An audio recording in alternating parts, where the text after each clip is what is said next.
Hello friends, welcome to all bright study. तो कैसे हो आप सब? आशा है कि आप अच्छे ही होंगे और अपनी लाइफ को एंजॉय कर रहे होंगे।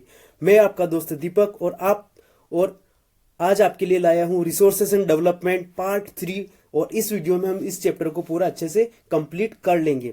पिछले चैप्टर में हमने पढ़ा था ब्लैक सोइल के बारे में, एलुअल सोइल के बारे में, सोइल कैसे फॉर्म होती है वो हमने पढ़ा था। इस चैप्टर में, इस वीडियो में हम नॉर्मली पढ़ने जाएंगे red and yellow soil, laterite soil, mountainous soil, arid soil, और उसके बाद सोइल इरोजन क्या होता है और सोइल को हम कंजर्व कैसे कर सकते हैं, कंजर्वेशन ऑफ सोइल।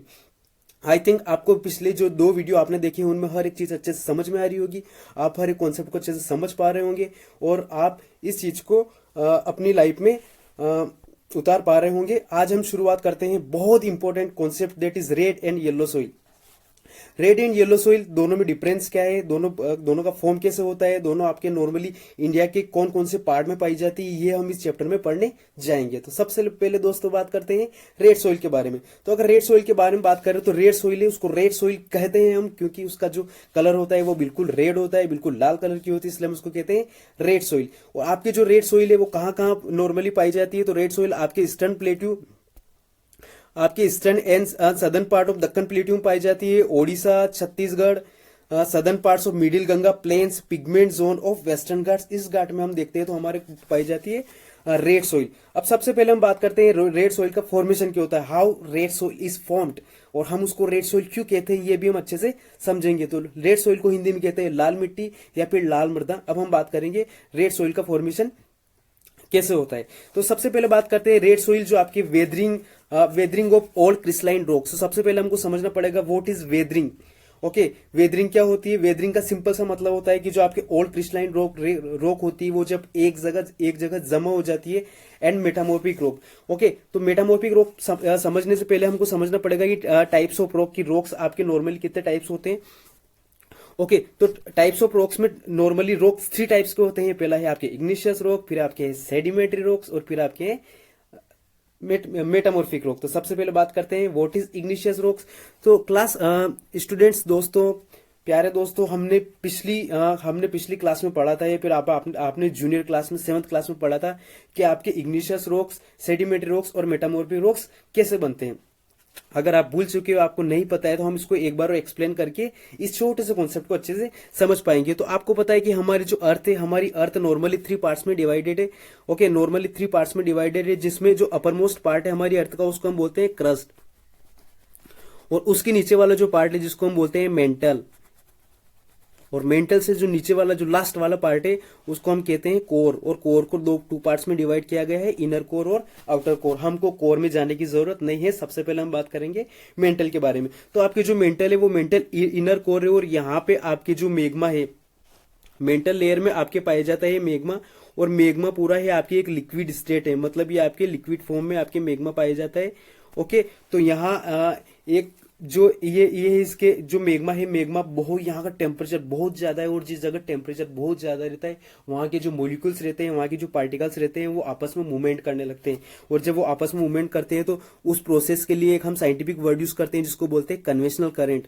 तो जब कन्वेंशनल करंट, जब ये इसमें बहुत सारे पार्टिकल है, वो पार्टिकल एक जगह से दूसरी जगह मूव कर रहे हैं, आप इस इमेज में समझने की कोशिश कर सकते हैं। तो जब ये मेग्मा कंटिन्यू आपके बहता है, कंटिन्यू आपके मूवमेंट करता है कन्वेंशनल करंट के कारण, तो आपके जो मेग्मा रहता है वो अर्थ की जो क्रस्ट रहती है, क्रस्ट से टकराता है, और धीरे धीरे उस क्रस्ट को ब्रेक करके वो मेग्मा बाहर निकलने लगता है। वो मेग्मा आपके अर्थ सरफेस से, क्रस्ट को तोड़ के वो आपके अर्थ सरफेस से बाहर निकलता है, जिस प्रोसेस को हम कहते हैं वोल्केनो या फिर वोल्केनिक इरप्शन। और जब ये वोल्केनिक इरप्शन होते हैं और उससे जो माउंटेन्स बनते हैं, उससे जो रॉक्स बनती है डायरेक्ट, और वोल्केनिक इरप्शन के डायरेक्ट बाद में जो माउंटेन्स बनते हैं, जो रॉक्स बनती हैं, उसको हम बोलते हैं igneous rock. Okay, igneous rock. और जब इग्निशियस रॉक ओके, तो इग्निशियस रॉक क्या होती है? इग्निशियस रॉक वो होती है जब आपके अंदर मेग्मा बाहर निकलता है, अर्थ क्रस्ट से जब मेग्मा बाहर निकलता है वो बहुत गर्म रहता है। ओके, तो जब मेग्मा बहुत गर्म रहता है, बहुत हॉट रहता है, और वो वहां पर जमा हो जाता है, तो उसको हम बोलते हैं इग्निशियस रॉक। इग्निशियस का हिंदी मतलब होता है आग्नेय चट्टान। इसका मतलब कि वहां पर टेम्परेचर बहुत ज्यादा है, बट विद द टाइम, बहुत समय के साथ, due to wind, due to water और विंड के कारण या फिर टेम्परेचर के कारण आपकी जो ये रॉक्स है इग्निशियस रॉक, ये रॉक्स कई अलग छोटे छोटे सेडिमेंट्स में कन्वर्ट हो जाते हैं, जो रॉक से अलग अलग सेडिमेंट्स में कन्वर्ट हो जाते हैं, और उसके बाद जो सेडिमेंट है ओके सेडिमेंट में कन्वर्ट हो जाते हैं, तो उसको और एक नए नए फॉर्म जो रॉक्स है वो नए फॉर्म लेते हैं, जिसको हम बोलते हैं सेडिमेंट रॉक्स। क्या कहते हैं? Sediment rocks, sediment rocks. Okay, तो सबसे पहले हम बात की इग्निशियस रॉक। इग्निशियस रॉक्स वो ये जो डायरेक्ट लावा निकलता है और जम जाता है, वो इग्निशियस रॉक। उसके बाद वाटर के कारण, पानी के कारण, या फिर हवा के कारण, या फिर टेम्परेचर के कारण जो इग्निशियस रॉक है वो छोटे छोटे स्मॉल पार्टिकल्स में चेंज हो जाती है, जिसको हम बोलते हैं सेडिमेंट रॉक्स। और जब सेडिमेंट रॉक्स होती है, वो सेडिमेंट रॉक्स वहां से ट्रांसफर होकर किसी दूसरी जगह जाती है, ट्रांसफर होकर दूसरी जगह जाती है, और वहां अलग अलग लेयर में बदल जाती है, वहां अलग अलग लेयर में वो क्या हो जाती है? चेंज हो जाती है। तो जब वो अलग अलग लेयर में चेंज हो जाती है, और बहुत सारी अलग अलग, ये आप फोटो में देख सकते हो, ऐसी एक लेयर बना ली थी, तो उसको हम बोलते हैं मेटामॉर्फिक रॉक। क्या बोलते हैं?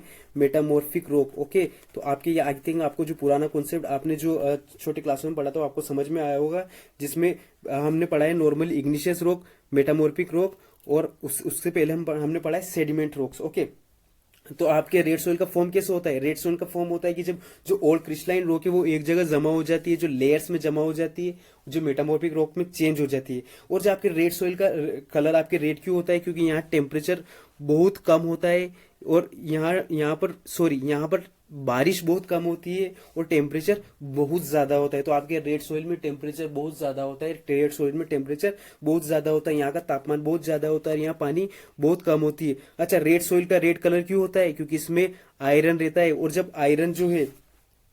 जब आयरन रहता है और वो ऑक्सीजन के साथ जो एक ऑक्सीडेशन रिएक्शन होती है, आपने साइंस क्लास में पढ़ा होगा रिएक्शंस के बारे में। तो जब आपका आयरन है, आयरन ऑक्सीजन के साथ रिएक्ट करता है, और एक ऑक्सीडेशन प्रोसेस होती है, ऑक्सीडेशन एक रिएक्शन होती है, जिससे जो आपकी जो सोइल है उसका कलर चेंज होता है रेड, उसका कलर काई में चेंज हो जाता है, उसका कलर रेड हो जाता है, इसलिए उसको हम कहते हैं रेड सोइल। तो सबसे पहले हम वापस से बात करते हैं रेड सोइल का फॉर्मेशन क्यों होता है। तो रेड सोइल का फॉर्मेशन जो वेदरिंग ऑफ रॉक्स, मतलब जो रॉक्स है वो लेयर में चेंज हो जाती है। ओके, और यहाँ पर जो जहां पर रेड सोइल होती है वहां बारिश बहुत कम होती है, बारिश बहुत कम होती है। इसका मतलब क्या है? इसका मतलब कि वहां टेम्परेचर बहुत ज्यादा होगा, और इसमें इसका रेड कलर होता है ड्यू टू आयरन। जब आयरन ऑक्सीजन के साथ रिएक्शन करता है, एक ऑक्सीडेशन रिएक्शन होती है, उसके कारण रेड सोइल का कलर होता है रेड। आई थिंक आपको ये बात अच्छे से समझ में आई होगी। अब हम बात करते हैं how yellow soil formed. Okay, yellow soil का फॉर्मेशन कैसा होता है? तो येलो सोइल का फॉर्मेशन भी जैसे आपके रेड सोइल का होता है वैसे ही होता है। रेड सोइल का फॉर्मेशन कैसे होता है? रेड सोइल का फॉर्मेशन होता है कि जो आपके वेदरिंग ऑफ रॉक्स, ओके, तो वेदरिंग ऑफ रॉक्स के कारण रेड सोइल का फॉर्मेशन होता है, वैसे आपके येलो सोइल का भी फॉर्मेशन होता है। जो आपकी येलो सोइल है, yellow soil in area with more moisture और आयरन एंड हाइड्रेट फॉर्म। तो जो आपकी येलो सोइल रहती है, येलो सोइल में आपकी मॉइस्चर ज्यादा रहता है, हाइड्रेट फॉर्म। इसका मतलब क्या है कि अगर अपन बात करें, हमने अभी बात की रेड सोइल की, तो जो आपके रेड सोइल में आपके H2O कम होता है, और आपकी येलो सोइल है, येलो सोइल में H2O मतलब वाटर ज्यादा रहता है। तो इसमें जो आपके H2O क्या रहेगा? रेड सोइल में H2O कम रहेगा, इसमें पानी मतलब वो H2O का मतलब कि वाटर इसमें ज्यादा रहेगा, और इसमें वाटर ज्यादा रहेगा, इसका मतलब कि इसका जो कलर है वो रेड नहीं रहेगा, और क्या हो जाएगा? येलो हो जाएगा। हाइड्रेट का मतलब भी होता है कि उसमें वाटर बहुत ज्यादा रहता है। ओके, तो आयरन इसमें भी रहता है, बट इसमें आयरन के साथ वाटर ज्यादा रहता है। तो जब इसमें आयरन के साथ वाटर ज्यादा रहेगा, इसलिए इसका फॉर्म रहता है येलो, न कि रेड। यहाँ पर आपकी जो रेड सोइल है उससे बारिश थोड़ी ज्यादा होती है, और टेम्परेचर भी थोड़ा कम रहता है। इसका मतलब कि आपकी येलो सोइल मजे में खुश।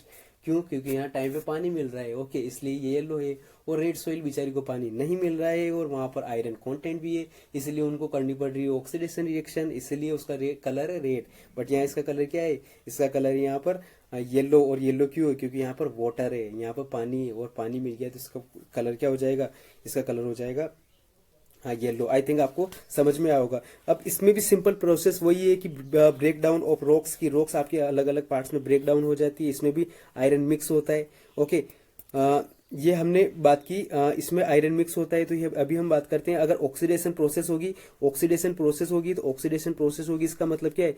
ऑक्सीडेशन प्रोसेस होगी, इसका मतलब इसका कलर रहेगा रेड, और यहाँ पानी रहेगा कम।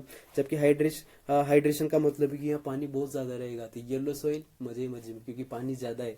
और आपकी अगर रेड सोइल की बात करें, तो रेड सोइल में थोड़ा प्रॉब्लम है। क्यों प्रॉब्लम है? बेचारी को उसको पानी नहीं मिला है, इसलिए उसका कारण है, उसका कलर है रेड। आई थिंक आपको यहाँ तक समझ में आया होगा। अब अगर बात करें इनकी प्लेसेस की, एक बार और बात करते हैं कि आपके रेड और येलो सोइल नॉर्मली कहाँ कहाँ पाई जाती है। तो रेड और येलो सोइल को अगर हम इंडिया के मैप में देखते हैं, हम एक बार और आपके हमारे प्रीवियस नोट्स में जाके, अब अगर हम इंडिया के मैप को वापस से एनालाइज करें, हम इंडिया के मैप को वापस से एनालाइज करें कि आपकी रेड और येलो सोइल नॉर्मली कहाँ पाई जाती है, तो आप आई थिंक आप रेड और येलो सोइल वाला एरिया देख रहे होंगे। तो आपके छत्तीसगढ़ वाला एरिया, उसके बाद आपके झारखंड वाला एरिया, कुछ मध्य प्रदेश का एरिया, और बात करें तो तेलंगाना, ओके, तेलंगाना और आंध्र प्रदेश, तमिलनाडु, और कुछ कर्नाटक वाला एरिया आपके रेड सोइल। उसके बाद आपके ईस्टर्न स्टेट के बारे में देख लोगे तो यहाँ पे रेड सोइल है, ओके। तो आप भी देख लोगे रेड सोइल का फॉर्मेशन नॉर्मली वहाँ हो रहा है जहाँ आपके प्लेट्यू है, पर प्लेट्यू का आपके नॉर्मली किनारे वाला इलाका है, और यहाँ पर वो पानी भी कम है, ओके। तो बारिश भी कम रहेगी या बिल्कुल स्लोपी एरिया रहेगा, तो वहाँ आपके रेड सोइल रहेगी, क्योंकि वहाँ पर पानी नॉर्मली नहीं टिकता है, पानी नॉर्मली वहाँ से निकल जाता है, इसलिए वहाँ होते हैं रेड सोइल। तो ये आपकी नॉर्मली रेड और येलो सोइल होती है स्लोपी एरिया में, जहाँ पर पानी कम होता है और टेम्परेचर थोड़ा ज्यादा हो जाता है। आई थिंक आपको यहाँ तक बात समझ में आई होगी। तो आते हैं, अब हम बात करते हैं लेटराइट सोइल के बारे में। जो लेटराइट सोइल है, लेटराइट सोइल का नेम जो लेटिन वर्ड है, लेटिन वर्ड जिससे एक वर्ड आया है जिसका जिसका मीनिंग होता है लेटर, ओके। तो अगर लेटराइट सोइल का देखो तो लेटर का सिंपल सा मीनिंग होता है ब्रिक्स। इसका मतलब कि जैसे ब्रिक्स, और ब्रिक्स को हम कहते हैं ईट। तो जो आपकी जो ब्रिक्स है, जैसे ईट का कलर होता है वैसे आपके लेटराइट सोइल का कलर होता है। और जो लेटराइट सोइल है वो आपके ट्रॉपिकल और सब ट्रॉपिकल जो रीजन है उसमें इसका नॉर्मली फॉर्म होता है। लेटराइट सोइल का फॉर्मेशन होने का मेन रीजन ये है कि यहाँ पर जब बहुत ज्यादा लेटराइट सोइल का फॉर्मेशन होने का मेन रीजन ये है कि यहाँ पर जो बहुत ज्यादा बारिश होती है, अधिक वर्षा वाले क्षेत्रों में अगर कंटिन्यू वहां पर बारिश होगी, और वहां पर अगर कोई स्लोप एरिया रहेगा और कंटिन्यू बारिश होगी, तो वहां के जो जितने भी न्यूट्रिशन है वो सब न्यूट्रिशन वहां से बहकर डाउनवर्ड साइड में चले जाएंगे, ओके। तो इस जब न्यूट्रिशन ज्यादा बारिश के कारण वहां से जब न्यूट्रिशन एक प्लेस से जब दूसरी प्लेस चले जाते हैं, और इस प्रोसेस को हम नॉर्मली कहते हैं लीचिंग। क्या कहते हैं? तो लीचिंग। तो due to intense leaching means washing away of nutrition, this soil become the laterite, and the in this soil there are lot of lack of nutrients, okay. तो यहाँ न्यूट्रिशंस क्या होते हैं? बहुत कम होते हैं, यहाँ नॉर्मली न्यूट्रिशन देखने को नहीं मिलते हैं। और ये जो सोइल है, अगर देखो तो यहाँ जो सोइल है, ये सोइल नॉर्मली उन प्लेस पे होती है जहाँ पर रेनफॉल ज्यादा होता है, और वो प्लेसेस कौन से हो सकती है? आपके ट्रॉपिक एंड सब ट्रॉपिक है। और सबसे पहले अगर बात करें तो व्हाट इज ट्रॉपिक और सब ट्रॉपिकल एरिया, ओके। तो जस्ट एज्यूम कि ये हमारी अर्थ है, ओके। ये हमारी अर्थ है, और इस अर्थ पे, ओके, ये हमारी अर्थ है, और इस अर्थ पे आपकी एक लाइन है इक्वेटोरियल लाइन, और इक्वेटोरियल लाइन के जो पास वाला एरिया है वो एरिया आपके आ जाता है ट्रॉपिक एरिया में। ट्रॉपिक एरिया इसका मतलब कि आपकी सनलाइट सबसे ज्यादा कहाँ? सनलाइट सबसे ज्यादा इसी एरिया में। तो सनलाइट सबसे ज्यादा इसी एरिया में होगी, इसका मतलब कि यहाँ पर टेम्परेचर भी क्या क्या होगा? इस एरिया में आपके टेम्परेचर भी बहुत ज्यादा होगा। टेम्परेचर बहुत ज्यादा होगा तो ऑटोमेटिकली बारिश भी यहाँ पर बहुत ज्यादा होने की चांसेस है। तो बारिश ज्यादा होगी तो यहाँ पर, क्योंकि ये जो एरिया है ये स्लोप एरिया में टेम्परेचर बहुत ज्यादा है, और उस कारण से आपके वेपोराइजेशन होगा, वाष्पीकरण होगा, फिर कंडेंसेशन होगा, और उसके बाद आपके जब यहाँ से प्रेसिपिटेशन मतलब बारिश होगी, तो जितने भी न्यूट्रिशन हो बह के कहाँ चल जाएंगे? बह के वो निचली साइड में चल जाएंगे, ओके। तो ये जो प्रोसेस है, इस प्रोसेस को हम कहते हैं लीचिंग। तो आपको क्या समझना है? आपको सबसे पहले यह समझना है कि ये जो है इसका फॉर्मेशन नॉर्मली ट्रॉपिकल और सब ट्रॉपिकल क्लाइमेट रीजन में होता है। इसका मतलब कि वो ट्रॉपिकल रीजन में है, इसका मतलब कि वहाँ टेम्परेचर ज्यादा है। टेम्परेचर ज्यादा है इसका मतलब कि बारिश भी बहुत जोर से होने के चांसेस रहते हैं, और जब ज्यादा बारिश होगी तो वहाँ के जो न्यूट्रिशन है वो न्यूट्रिशन वहां पर रिप्लेस हो जाएंगे, वो न्यूट्रिशन वहां से अलग जगह चले जाएंगे। तो इसलिए आपके जो लेटराइट सोइल है उसका फॉर्मेशन होता है। ये जो सोइल है लेटराइट सोइल, इसमें आयरन होता है और एल्यूमिनियम होता है, ओके। तो यही रीजन है आपके लेटराइट सोइल में आयरन होता है, तो आयरन के कारण ही सोइल का नॉर्मली कलर क्या होता है? इस सोइल का कलर होता है रेड, और कुछ जगह पे सोइल का कलर ब्लैक भी होता है। चूंकि ये जो आपकी लेटराइट सोइल में न्यूट्रिशन काफी कम है, जो बारिश है वो न्यूट्रिशन को भगा के ले जा चुकी है, इसलिए ये जो सोइल है ये बहुत हार्ड हो जाती है, और ये सोइल हार्ड हो जाती है, और इसलिए सोइल क्या रहती है? बहुत कम फर्टाइल रहती है, ओके। ये इस सोइल की फर्टिलिटी बहुत कम है। पर अगर बात करो तो कुछ एरिया की बात करें जहां पर ये जो सोइल है, इस सोइल में आपके अगर बारिश होती है और वहां पर अगर आपके ह्यूमस है तो ह्यूमस है इसका मतलब क्या है, ह्यूमस है इसका मतलब कि वहां पर बहुत ज्यादा वेजिटेशन है। ओके, वहां पर बहुत ज्यादा वेजिटेशन है, वहां पर बहुत ज्यादा फॉरेस्ट है। और जिस एरिया में अगर ह्यूमस की मात्रा कम है वहां पर फॉरेस्ट और वेजिटेशन हमको देखने को नहीं मिलते हैं। तो अभी तक हमने क्या पढ़ा कि बहुत ज्यादा बारिश होगी, न्यूट्रिशन बह के चले जाएंगे, और यहाँ पर टेम्परेचर बहुत ज्यादा रहेगा, और इसमें ओनली आयरन और एल्यूमिनियम ही रहते हैं, और ये सॉइल बहुत हार्ड रहती है और लेस फर्टाइल रहती है। इस सॉइल का कलर आपके रेड और येलो रहता है, इसी हम ऑलरेडी डिस्कस कर चुके हैं कि जो सॉइल है इसका कलर रेड और येलो रहता है। और ये येलो क्यों रहता है, क्योंकि इसमें क्या रहता है, इसमें आयरन रहता है। तो जब आयरन रहेगा तो आयरन के कारण इस सॉइल का कलर क्या हो जाएगा, रेड हो जाएगा। इस ऑयल में आयरन और एल्यूमिनियम बहुत ज्यादा रहते हैं, इसमें नाइट्रोजन, पोटाश और आपके ह्यूमस से बहुत कम रहते हैं, किसी किसी जगह पर नहीं रहते हैं बट कम रहते हैं, इसलिए यहाँ पर कुछ वेजिटेशन आपके पॉसिबल है। अगर किसी जगह अगर ये तीनों चीजें नहीं है इसका मतलब कि यहाँ पर वेजिटेशन बिल्कुल भी पॉसिबल नहीं है। यहाँ पर कुछ एरिया ऐसा है जिसमें ये आपके अगर ये स्लोपी एरिया में है तो वहां पर लगातार सोइल इरोजन होता है, जिससे आपके जो लैंड डिग्रेडेशन होने के चांसेस बहुत ज्यादा रहती है। जहां पर ह्यूमस रहता है वहां पर आपके फॉरेस्ट को सपोर्ट करता है, जबकि कुछ एरिया पर ये इसको सपोर्ट नहीं करता है। आई थिंक आपको इसके बाद ये पूरी बात समझ में आ गई होगी। ये जो सोइल है इसमें जो इस सोइल का पीएच मान रहता है वो 6.0 रहता है। मतलब इस सोइल का जो इस सोइल में जो ये एसिडिक इन नेचर रहती है। अगर इस सोइल की नॉर्मली बात करें तो ये सोइल आपके एसिडिक इन नेचर रहती है, मतलब थोड़ी एसिडिक टाइप की रहेगी, जिसको आप हिंदी में कहते हैं अम्लीय मृदा, जिसको हम कह सकते हैं। अगर इस सोइल का हम डिस्ट्रीब्यूशन की बात करें तो ये सोइल आपके इंडिया के महाराष्ट्र स्टेट में, वेस्टर्न घाट में देखिए तो ईस्टर्न घाट में देखिए तो ओडिशा में, उसके बाद वेस्ट बंगाल है नॉर्थ ईस्ट में। ओके, और कुछ पार्ट आपके तमिलनाडु, केरला, ओके, और कर्नाटका जिसमें टी, कॉफी, ओके, और ओडिशा और असम वाले एरिया में भी आपको लेटराइट सोइल देखने को मिल जाती है। और लेटराइट सोइल में अगर आपके नॉर्मली क्रॉप्स की बात करें तो जब हम नॉर्मली मैं कहीं पर जाता हूँ, मैं कहीं पर काम करने जाता हूँ तो मेरे को चाय पीने का और कॉफ़ी पीने का बहुत शौक है। तो जब मैं चाय और कॉफ़ी बहुत पीता हूँ तो मैं ऑफिस में क्या हो जाता हूँ, ऑफिस में मैं हो जाता हूँ लेट। तो आप इसको याद रखने की ये एक ट्रिक है कि अगर लेटराइट सोइल में सबसे ज़्यादा कौन सी क्रॉप होती है तो उसमें होती है टी और कॉफ़ी, क्योंकि हम नॉर्मली बहुत सी बार टी और कॉफ़ी पीने के चक्कर में अपने काम के लिए हम क्या हो जाते हैं, लेट हो जाते हैं हम। ओके, तो आई थिंक आपको यहाँ तक समझ में आया होगा। ओके, ये अधिक वर्षा वाले क्षेत्र में होती है इसलिए, ओके, क्योंकि तमिलनाडु, आंध्र प्रदेश वाले में बहुत ज्यादा होती है, इसलिए कैशर नट भी पॉसिबल है। तो हम जो लेटराइट सोइल है उसको एक बार हम मैप में देख लेते हैं कि जो लेटराइट सोइल है उसका मैप में क्या पोजीशन है।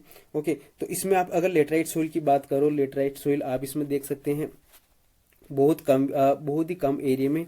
अगर आप केरला, कर्नाटका और केरला कर्नाटका वाले एरिया में देखोगे कुछ, और कुछ महाराष्ट्र वाले एरिया में देखोगे तो आपके लेटराइट सोइल है। कुछ एरिया आपके तमिलनाडु प्लस असम वाले एरिया में भी आपके लेटराइट सोइल देखने को मिल जाती है। तो आई थिंक आपको यहाँ तक बात समझ में आई होगी। ओके, तो लेटराइट सोइल में बारिश ज़्यादा होती है, सॉरी बारिश कम होती है, इसमें थोड़ा ड्राई रीजन रहता है, उसमें इंटेंस लीचिंग होती है, मतलब न्यूट्रिशन एक जगह से दूसरी जगह बेके क्या हो जाते हैं, बेके चले जाते हैं। तो आई थिंक आपको लेटराइट सोइल भी समझ में आ गई होगी। उसके बाद बात करते हैं एरिड सोइल। एरिड सोइल का सिंपल सा मतलब है कि डेजर्ट सोइल। ओके, तो जो सोइल आपके डेजर्ट में पाई जाती है उसको ही आप क्या कहते हैं, उसको ही हम कहते हैं एरिड सोइल। क्या कहते हैं, एरिड सोइल। तो जो आपकी जो सोइल डेजर्ट में या जो सूखे स्थान पे पाई जाती है वो रहेगी आपकी एरिड सोइल। एक मिनट गाइस।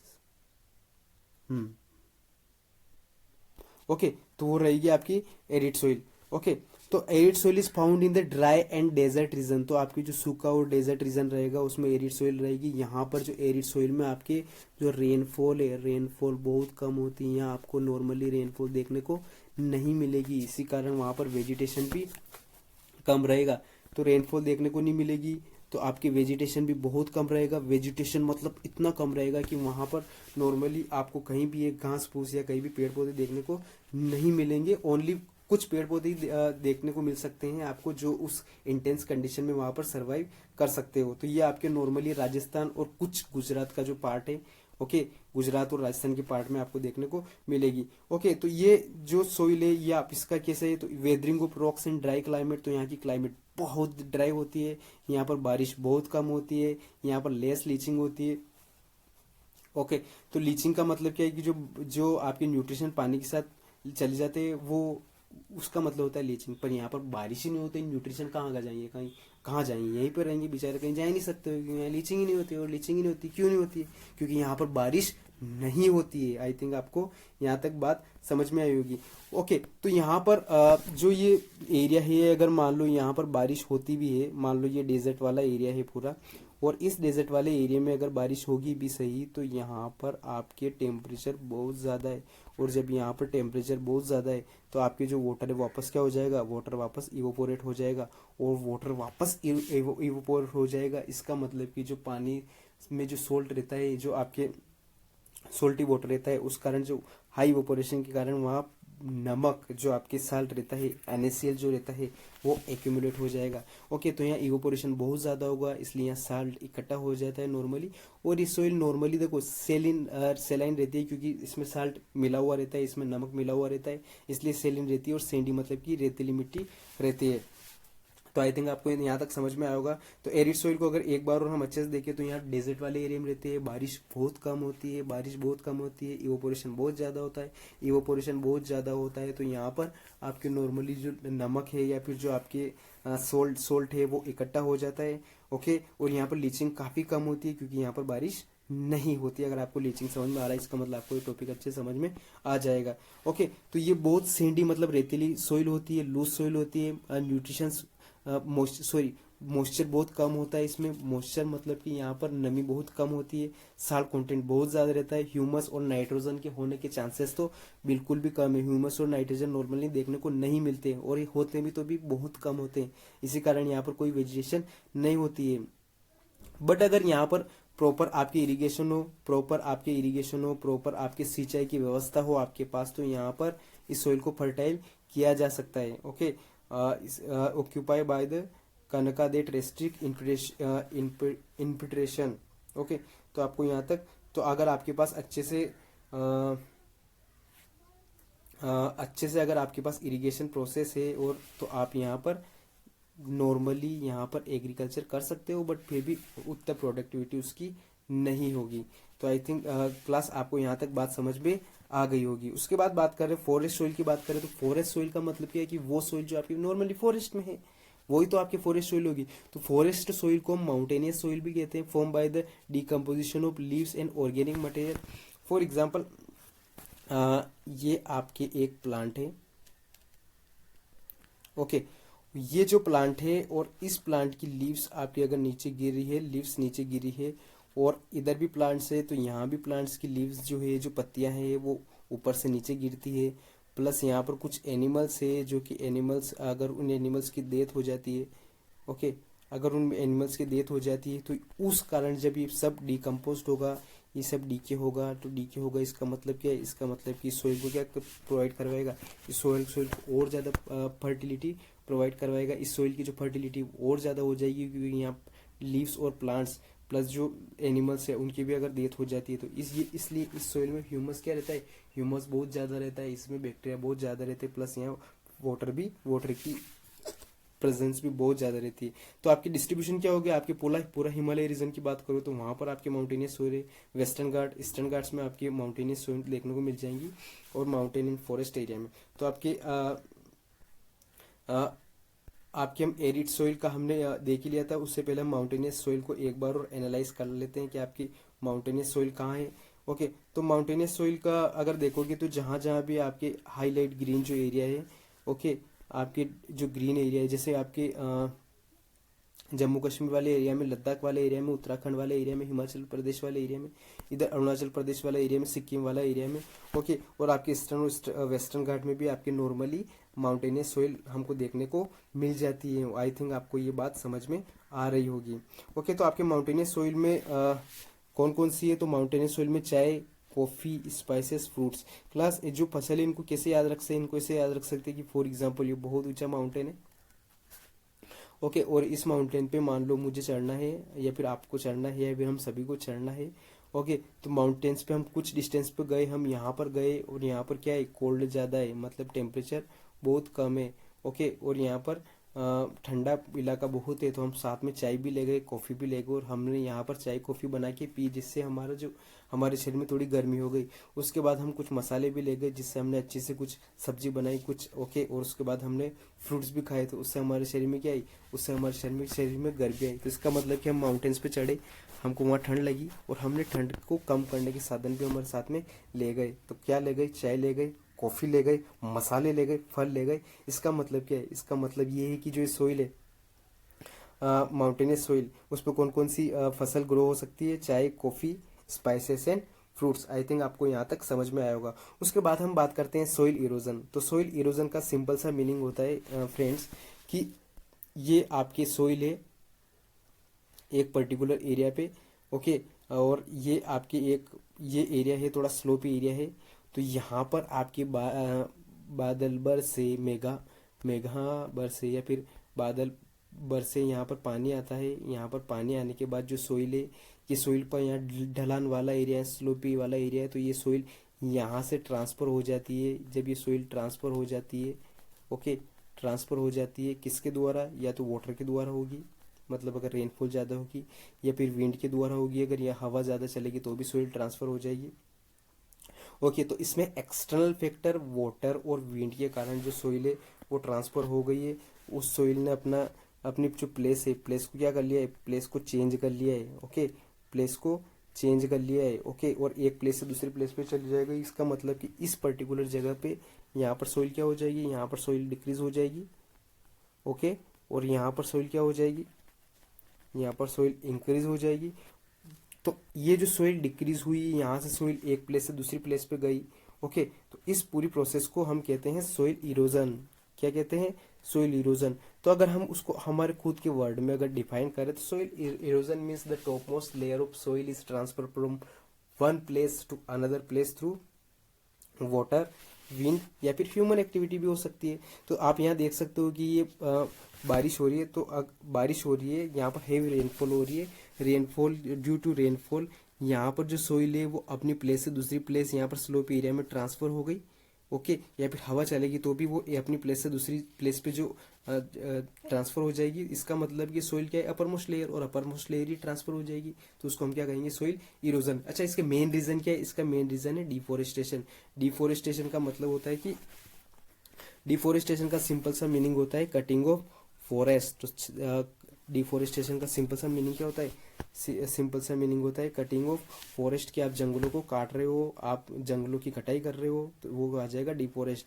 उसका मतलब ओवर ग्रेजिंग, अगर आप ओवर ग्रेजिंग कर रहे हो, मतलब आप जानवरों की चराई एक जगह बहुत ज़्यादा करवा रहे हो, इसका मतलब क्या है कि उससे जो बार बार वो घास को खींचेंगे, और जो सोइल है, सोइल की जो बॉन्डिंग है, ओके, सोइल की जो होल्डिंग या फिर बॉन्डिंग है, ओके, वो क्या हो जाएगी, वो वीक हो जाएगी। और वो वीक हो जाएगी तो उससे भी सोइल आसानी से इरोड हो सकती है। उसके बाद हेवी रेनफॉल, वहाँ लगातार बारिश हो रही है, तो वहाँ से मिट्टी बहकर दूसरी प्लेस पे चली जाएगी। स्ट्रॉन्ग विंड, बहुत ज़्यादा हवाएं चलेगी। इम्प्रॉपर फार्मिंग, अगर आप फार्मिंग भी इम्प्रॉपर कर रहे हो, वहाँ मॉडर्न टूल्स का यूज़ ज़्यादा नहीं कर रहे हो, अगर आप ट्रेडिशनल वे से ही कर रहे हो, और अगर आपको सही साइंटिफिक वे से एग्रीकल्चर नहीं कर रहे हो, तो उससे भी आपके सोइल इरोजन होंगे। माइनिंग हो गई, कंस्ट्रक्शन हो गई, तो उससे भी सोइल इरोजन हो सकती है। और ज़्यादा जोर से हवा चलेगी तो उससे भी जो आपके top most layer of soil है वो ट्रांसफर हो जाएगी, तो उसको भी सोइल इरोजन हो जाएगी। सोइल इरोजन की मेन हार्मफुल इफेक्ट क्या है, कि आपकी जो सोइल है उसकी फर्टिलिटी डिक्रीज हो जाएगी, ओके। उसके बाद क्रॉप प्रोडक्शन कम होगा। उसके बाद tools and cause of flood and desertification, तो वहाँ बाढ़ आएगी। डेजर्टिफिकेशन मतलब वो पूरा एरिया कहीं चेंज हो जाएगा, वो पूरा एरिया चेंज हो जाएगा मरुस्थल में। आई थिंक आपको बात समझ में आई होगी। तो इसके लिए क्या करें, इसके लिए हमको करना है soil conservation, okay. Soil conservation क्या है, soil conservation is a process to conserve soil through, या फिर process to conserve soil or maintaining the fertility of soil. हमको जो मृदा है, मृदा की फर्टिलिटी है, उसकी जो उत्पादक क्षमता है, उसको हमको बचा के रखना है। तो उसके लिए मेन चीज़ क्या है, उसके लिए मेन चीज़ होगी कि trees protected soil from the wind, okay. तो उसके लिए मेन क्या है, तो मेन है terrace farming, okay. Terrace farming क्या होती है, टेरेस फार्मिंग का मतलब होता है कि अगर आपका कोई एक पर्टिकुलर स्लोपी एरिया है, स्लोपी एरिया पर आपने कुछ ऐसी डिज़ाइन बना दी गई है जिससे आपके वहाँ पर सोइल इरोजन को हम रोक सकते हैं, ओके, या फिर हमने डैम बना दिए गए हैं, तो हमारे वाटर जो पहले बहुत ज़्यादा स्पीड से फ्लो हो रहा था, हमने डैम बना दिए तो वो जो वाटर है वो कम स्पीड से फ्लो होगा, जिससे भी हम सोइल इरोजन को रोक सकते हैं। उसके बाद proper farming method to protect soil. Okay, तो हमको फार्मिंग मेथड भी अच्छे करेंगे तब भी हम सोइल इरोजन को रोक सकते हैं। तो गाइज आई थिंक आपको हर एक चीज़ समझ में आ रहा होगा। आपके नीचे बहुत प्यारे फोटो दे रखी है, अफोरेस्टेशन, बहुत ज़्यादा पेड़ लगाओ। टेरास फार्मिंग वही वही कि आप ज़्यादा से ज़्यादा जो टेरास है उस पर ज़्यादा से ज़्यादा मॉडर्न टूल्स का यूज़ करके उसकी डिज़ाइन ऐसे बनाओ ताकि वो वहाँ से वो जो सोइल इरोजन नहीं हो। काउंटर प्लेगिंग काउंटर प्लेगिंग का मतलब है कि आप वहाँ ऊपर जो प्लगिंग कर रहे हो उस प्लगिंग को आपको ऐसे थोड़ा तिरछे वे में करना है, या फिर स्लोप एरिया में आपको उस हिसाब से करना है, बिल्कुल सीधी नहीं करके उसको घुमा फिरा के प्लगिंग करना है, जिससे भी हम सोइल इरोजन को रोक सकते हैं। Growing different types of crops, मतलब हमको अलग अलग जो रो रहती है उसमें क्रॉप्स को अलग अलग टाइप में हमको क्रॉप को वो करना है। चेक डैम्स हो गया, और उसके बाद कंट्रोल ग्रेजिंग, तो ग्रेजिंग को हमको भी रोकना है। तो जितने भी उसके मेन कोस्ट थे, अगर उन कोस्ट पे हम काम करते हैं तो हमारा सॉइल कंजर्वेशन नॉर्मली हो जाता है। डियर फ्रेंड्स, हमने जो हमारा resources and development chapter first था उसको हम कंप्लीट कर चुके हैं, और आई थिंक आपको हर एक चीज़ अच्छे से समझ में आई होगी। आपके जो भी डाउट्स है, जो भी प्रॉब्लम्स आपको आ रही है, उनको आप कमेंट्स में लिख सकते हैं, ताकि हम उनका सॉल्यूशन आपको प्रोवाइड करवाएंगे। और आपको अगर ये हर एक चीज़ समझ में आ जाती है तो आती है तो आप इस चैनल को लाइक कर सकते हैं, सब्सक्राइब, और अपने फ्रेंड्स के साथ भी शेयर कर सकते हैं, ताकि आपको ये जो टॉपिक है ये अच्छे से समझ में आ सके। इसी के लिए इसी के साथ बहुत बहुत धन्यवाद।